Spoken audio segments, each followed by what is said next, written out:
Following a draw with CF Montreal in their first match of the post-Tati Castellanos era, New York City FC is poised to maintain their unbeaten streak and keep pace with Philadelphia atop the Eastern Conference table. Their first of 4 road games in the month of August comes tonight as City visits the upstart Columbus Crew, currently sitting on the postseason bubble. It's New York City. It's Columbus, a battle of the last 2 MLS Cup champions. From Lower.com Field, it's time for the NYCFC pregame show. Here are Glenn Crooks and Matty Lawrence.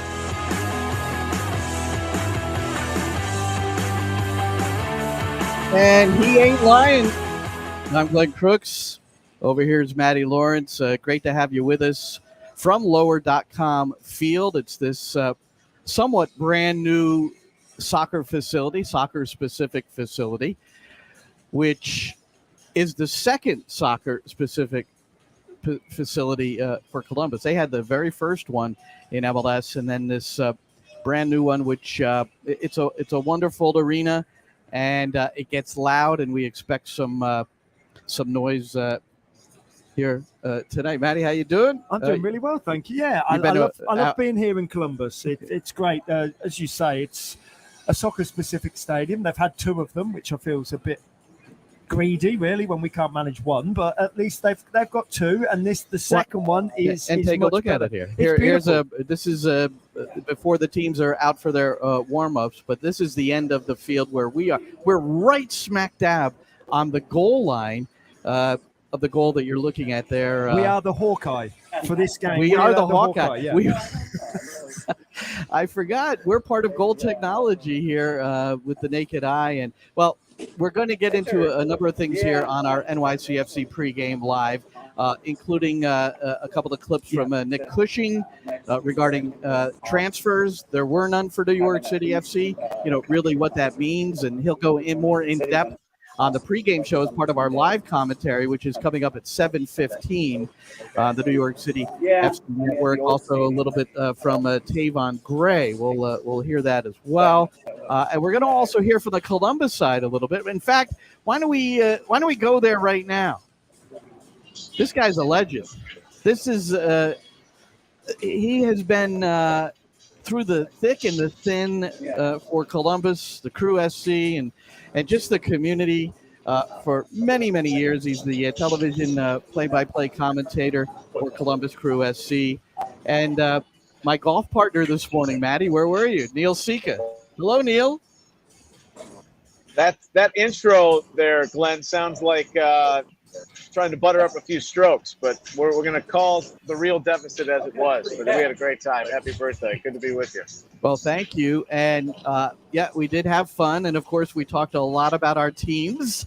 Sure. And some of which we can share and some of which we can't, because that's just the nature of the business. But Columbus, the first thing I have to ask you, Neil, is their struggles at home. Sometimes, you have this beautiful facility. There was such anticipation. You move in, and then really ever since you've come on in, it's been a little difficult. Everything okay? Sorry. Are they dragging you out? Everyone wants a piece of me while I'm even live on the air. Matt spoke it right. You spoke it correctly. 11-8-4 in this building. And I said this at the time last year. They were treating it more like an expensive Airbnb than their actual home, because they were so good at historic Crew Stadium for so long, especially down the stretch of last season. So I don't know what it is. Once you think they've got it in order, they've got the game the other night. They weren't able to close out against Montreal. It's frustrating, and I think Caleb Porter knows that. I think the team knows that, and where they've struggled last year on the road, their road form's actually been pretty decent to keep them in survival mode with some of the injuries they had. But now, push comes to shove, you've got 9 of your last 14 games to conclude the season, and we're in that stretch right now where they're essentially playing a 4-game homestand. And in the last 6 home games, they've got 1 win. They've got 4 total goals. So a lot has to change. Neil, I'm assuming that Caleb Porter can't put his finger on it, otherwise something would have changed. Is it down to something as little as it's so much fun for opposition teams coming into here. Yes, we know there's a great atmosphere here, but as a player, I was always buoyed on by a great atmosphere, whether it's for me or against me. Is it just because it's such a comfortable surroundings for opposition teams, maybe? Because it's a real surprise for Caleb Porter's so dedicated in terms of, what he does behind the scenes. To only have 2 wins from their last 9 home games, I just wouldn't believe it unless I was reading it with my own eyes. Yeah, it's just hard to really pinpoint, Matty, where they need to take the next evolution, clearly finishing out games, because they've been better at scoring the first goal. And then you're relying on a defense, much like NYC, who's in the top 5. I mean, that's a game on Wednesday night. That's fine if you give up the tying goal, but there's nothing in the manual that says you have to lose it. You have to rise above and have the fortitude to at least get out of there with a point, even though Kamara scores the goal in the 88th minute. So that happens now twice in the span of a year, where you're leading after the 75th minute at home. You lose a game, which has never happened in the history of the franchise up until these last 2 seasons. So just some odd quirks to how they go about their business. But more importantly, I think when they've been scoring the first goal here and not putting games away, Cucho Hernandez had 2 fantastic saves against him on Wednesday night from Breza, the second goal. And I think it's not only him now and being overly reliant on a guy who's been spectacular, but having everyone mix in. Lucas Celarayán, Derek Etienne, the consistency, Luis Diaz. I think there are all types of elements. It just seems, by and large, when I've talked about this team the last couple of years, when they've been healthy, the harmony of it all, whether it's been the attack and the defense playing together in one, or parts of the attack, the defense, they've just been disjointed, and they haven't had that connection to churn out the results that I think everyone on the roster and everyone in that locker room knows that they're capable of. Well, that was what could have been a demoralizing loss midweek at home, an apparent victory, then the draw, and then the eventual loss to Montreal. And here's Caleb Porter earlier in the week addressing that. Thought we played well enough to win versus Montreal, honestly. But it was a tight game for sure, and they had chances and we had chances. I went through all those chances that we created and all the chances they had, and if you look at the chances, we had the better of it, slightly. So doesn't happen. We got to shake ourselves off. We have to learn from the end. We have to make corrections, but we have to move on. And we have to remember too, we've taken 1 loss in 10, but now going into New York City, it's not like we have a gimme game. We have another very good team. You could argue they're better than the team we just lost to. Wednesday. So,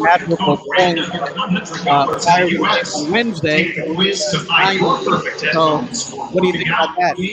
Yeah. Look, that's very fair. 9 games unbeaten. Tied with or just below New England for the longest unbeaten streak. Portland's hit 9 games unbeaten. But here's the thing. This is the point of the season.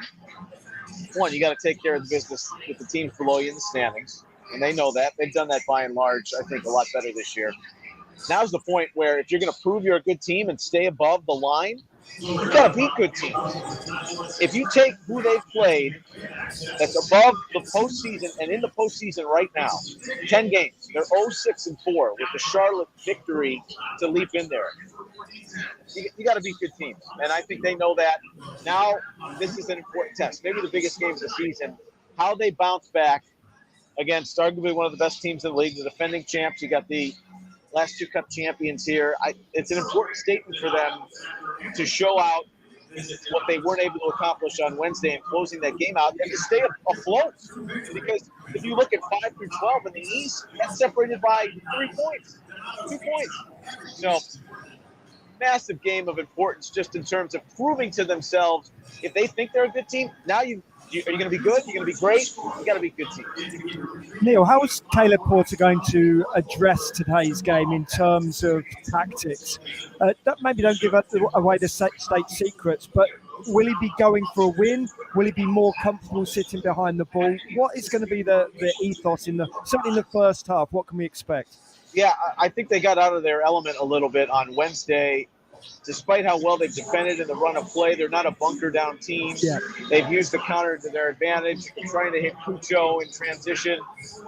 I can go back to the points that, yeah, he probably scores that shot 9 out of 10 times. However, it's a team that's still comfortable with the ball. And maybe they're not going to have it as much as NYC, but you have to have the ebb and flow to be able to possess a little bit more. And I think with our tours return, getting back onto the field on Wednesday, Aid Morris has been great, different type of player. Maybe they have more ball control with him, Nagby, Zelarayan working that midfield three and the 4-2-3-1 tonight, because I think for them, they still want to have the feel of control of the game.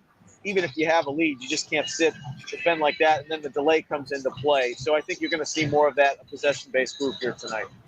Neil Sika with us, play-by-play guy on the Columbus Crew SC side. One final thing, Neil, Cucho Hernandez, striker is a position that's being discussed quite frequently here with New York City FC due to the departure of Tati Castellanos. But then you have the arrival of Cucho Hernandez, the much-needed number 9 for Columbus Crew SC. Some have compared him to a younger Joseph Martinez or a more fit Joseph Martinez. What say you about that and what he has brought to the table? I think there's a similar makeup there, and it's a good comparison if you want to really stretch and say he's got the body of an Aguero. Now, we know what he's accomplished, and Cucho very well could be. I mean, this is a guy that could have stayed in the Premier League or could have stayed over in Europe. I think the connection to being closer to South America, he's such a wise kid for his age, being a captain at Huesca at 18. I think there's such an affable personality about him, and those are just the traits off the field. But if you watch this guy in the ground that he covers, he's not going to be solely confined to one area in the penalty box waiting for service. He's going to go out, he'll flutter into the midfield, and he played wide at Watford. So I think he's comfortable in all positions. He's a runner, too. I think that's an understated aspect of his game. So those are all fair comparisons. And the way he started with 4 goals in 89 minutes, maybe you're thinking he might eclipse a Martinez. And I know he's not been the same player since his ACL tear, but this is a guy that I think can raise their level and bring Lucas Zelarayan along and take the piano off. But you don't want to solely transfer it to him. And that's where they have to have the wing play because it's been too inconsistent from game to game for me. But this guy is brought Cucho mania, for rightly so, for the price of admission, and it's going to be fun to watch him again tonight. And I don't think he's going to go a long stretch, 2 games without a goal. It's going to be a fun matchup to watch him go against that NYC defense. Hasn't conceded here in 360-plus minutes. Well, I know Nick Cushing's chief concern tonight is the combination and the relationship that's developing between Lucas Zelarayan and Cucho Hernandez. Well, Neil, we got to let you go. You've got a pregame show to tend to there for Columbus SC. Hey, thank you so much. And gentlemen, always great to see you. Glenn, I don't want to give too much away, but I hope you shoot your age one day playing 18 holes. That would be a hell of a round. How about, can I get the 9-hole rate? You got it. All right, have a great Neil. call, guys. Thanks, man. You too. Take care, Neil. All right. Neil Sika, Columbus Crew SC, does the play-by-play on television. I'm sure you've heard him at some point if you're an MLS follower. And, some interesting things there. But that Zelarayan, Cucho Hernandez. Now, for Nick Cushing, maybe how they defend that pair and the rest of the unit is not the chief concern. Last game against Montreal, 2 shots, none on frame. The 2 shots is the fewest ever taken in a single game by New York City since their inaugural year, 2015. And it's only the second time that they failed to get a shot on target. And the only other one was a playoff game against Atlanta in 2018. So let's listen to Nick Cushing regarding the attack versus Montreal and just what he thinks in general, and then we can comment on the other side. I don't think we're going to overthink it too much. We've created lots of chances. We've scored lots of goals this season, and our records show that. So I think we've just got to prepare for a really difficult Columbus team. I watched the game last night. They are a really good team, and they'll be disappointed in the result. And I'm sure they'll be motivated to try and, turn a recent home defeat into a home win. And, we'll prepare for that. And like I say, of course we want to be better than the last game, but it's all part of reviewing and wanting to be better. So when you're reviewing a game like that, Eber had 2 touches. Your starting striker had 2 touches in the opposition penalty area and no shots. But he did come back and hold the ball up and did some of the things that maybe is more part of his tools versus a Castellanos. But again, that replacement of Tati Castellanos is it Eber, who when he has filled in this year, Matty, has produced. With the exception of this game against Montreal. And when do we see maybe Tylus Magno up there in a revolving way? It's still I suppose the jury is still out, or at least the trial is still being undertaken by Nick. Yeah, look, I think the jury is still out on Eber. We know he's still coming back from that injury, but how long do we say he's still coming back from that injury? We have to accept the fact, and I think I'm one of the people who has to accept the fact that he's not Tati Castellanos. You're not going to get the same from him. He doesn't have the same engine. He's not going to be as much of a pest in terms of defending, because let's not forget, Castellanos was almost a better defender up front than he was a forward, and I don't mean that tongue-in-cheek at all. I mean the way he made life difficult for opposition defences was almost as important as the goals he scored for the team. And I think defenders will tell you that as well. Sure. They knew they were in for a battle. I would rather be defending Eber 100 times out of 100 than I would be defending Tati Castellanos. When I was a player, that's for certain. Yes, Eber will put himself around, but you're not going to get a stray elbow. You're not going to get a stray forearm. You're not going to get your feet stood on, all of that. And that is a big part of Castellanos' game that can't be replicated by an Eber. My surprise was that a centre-forward wasn't brought in before the transfer window shut. But what we do know about NYCFC is they're not just going to bring somebody in for the hell of it. They will have had a number of players they were looking at, and if they couldn't make that work, they weren't going to go all the way down to number 10 on the list. That's right. They wanted one of the top 3 or 4 players on their list. They've got a list of centre-forwards, of right-backs, of left-backs, etc., etc. None of the top players materialised that they wanted, so they've hung tight. I don't know whether they're going to be made to rue that later on in the season, but I think if you play Tylus Magno as a centre forward, you lose his ability on the wing, and if you play, and vice versa, if you play him on the wing, you lose his ability as a centre forward.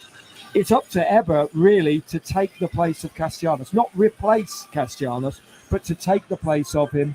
And if anything, just score the goals that Castellanos did. Well, he's in the starting lineup again tonight, and there you see it scrolling in the lower third. If you're just listening to this, it is Eber at striker. Beneath him will be Santi Rodriguez. Maxi Morales is on the bench. He was out last game with a calf ailment. In fact, Maxi Morales, Maxime Chenot, and Anton Tinnerholm were all left home on the trip to Montreal. They're all on the bench tonight, and it's Gabriel Pereira getting his second consecutive start with Magno on the other side of Santi Rodriguez, Alfredo Morales, Nico Acevedo in the midfield, and the back is somewhat what we've become accustomed to now with Tinnerholm still out. Tavon Gray, Thiago Martins, Alexander Collins, and Malde Amundsen. Sean Johnson in goal, the captain. And Martins and Collins, I tweeted out, and you should follow me at Glenn Crooks. Sometimes I put something in there, that, especially if you're a New York City supporter, that might be of interest to you. And you can follow Matty, too, at Matty J. Lawrence. I mean, you should do that as well. I'm not going to put anything interesting out there. That's the only difference between the two of us, Glenn. Well, Matty retweets some very interesting things. So, maybe somehow there's a connection there. I forgot my thought. What were we talking about? That's absolutely no idea, Glenn. Okay. What were you talking about? I don't know. No, we were talking about obviously the lineup. The Martins and Collins as central defenders, and how difficult they've been to penetrate for the opponent. I mean, whether it's in the air, whether it's between them, whether it's around them, that was the tweet with a tough guy picture of both guys. But what do you think? Well, I think that Martins has got over his tough start. I was certainly somebody who wasn't. Maybe I was a little critical of Martins when he first came in, but I do know how difficult it is to gel into a side when it's a new country, a new league, new teammates. It used to be difficult for me sometimes when I'd moved between teams within the same country, the same language, obviously, similar training regimes, methods, and even then, it takes a little while to bed in, but Martins has bedded in. And all you need to know is he's keeping out a national team player, and Maxime Chenot, who is one of the best in the league. And Chenot and Carlins last season were probably, for me, the best centre-half pairing in the league. And Martins is now in place of Chenot. So that's all you need to know. He's in there and he's taken the place of Chenot. That's it. You don't need to know any more. He's a top-draw centre-half. And now in Carlins and Martins, you've probably got nigh on the best, if not the best, centre-half pairing in the league. Once again, because Carlins drives that. And I think Carlins makes anybody who plays alongside him their job a lot easier. Both of them have got pace. And therefore a better player. Exactly. Yeah. And Matty Lawrence, speaking from experience, a central defender, played fullback as well. But I know him as a center back in England with Crystal Palace. I love it. Millwall and Fulham. Fulham nearly pulling it off today. Did you have difficulty? Did you have difficulty as to who you were supporting in that one? No, I mean, you didn't. Played for Fulham. No, not as long as the other I clubs. played for Fulham, but I'm a Liverpool fan. All right, but 2-2 that one. 2-2. I could just about bear it. But look, Mitrovic scored 2, but I don't think anybody thought that he'd score a goal. He scored 41, 42 in the Championship last season. I think people were thinking he'd get under 10 this season in the Prem, but 2 already for him. But yes, anyway. No, and he looks like the real deal. Atlanta earlier in MLS defeated Seattle. That was the first match of the day, so that's big for Atlanta. They're now just a single point beneath the playoff line, still in 10th place. They've got Cincinnati, Miami ahead of them, and then Charlotte is in the 7th position. New York City starting the night out in 2nd place, tied with both Montreal and Philadelphia with 12 wins. New York City have the game in hand, which will be played here tonight to see if they can get win number 13. It'll have to be on the road. A lot of road games coming up for New York City FC. And we've talked about Eber replacing Tati Castellanos or how it might happen. Castellanos scored again today for Girona.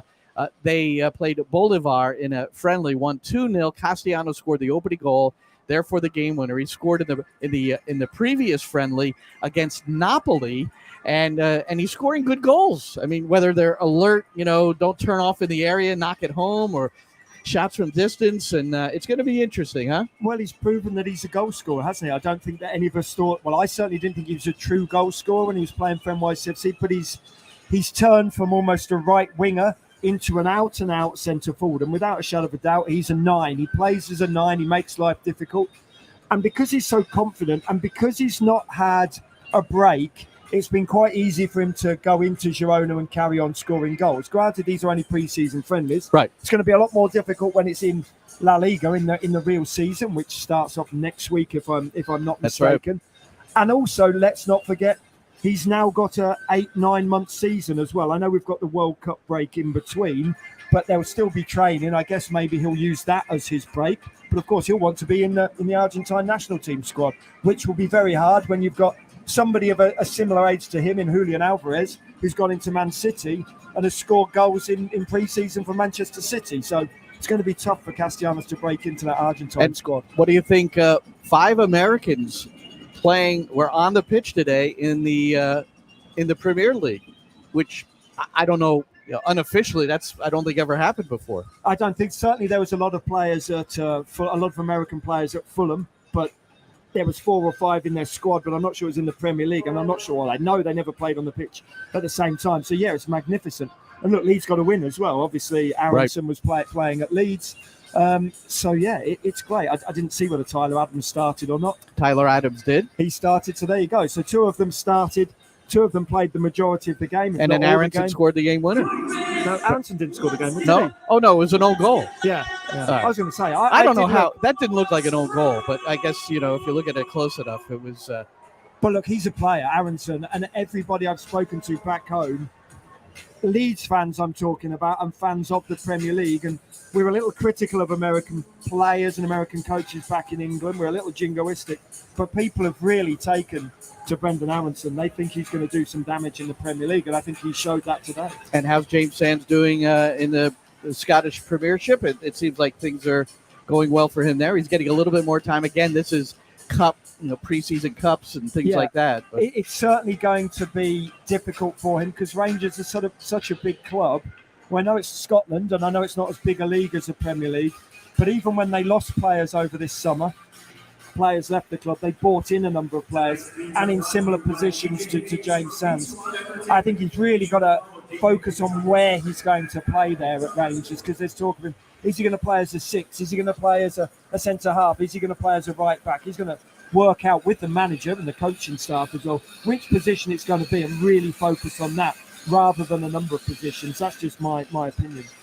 Well, the feeling here is that if New York City could stop Lucas Zelarayan and Cucho Hernandez, that combination for Columbus Crew SC, then they have an opportunity to get 3 points here on the road. And as a side note, in our hotel today, having coffee, Cucho Hernandez and Lucas Zelarayan. And in the New York City hotel. And it led us to think, we don't know this, but I think Cucho's living in the hotel right now. Maybe he hasn't figured out a home yet. I would assume. Why would they come to the hotel and have a coffee? I would assume so. That's what a lot of players do when they first come to a club, whether it's on loan, whether it's permanently.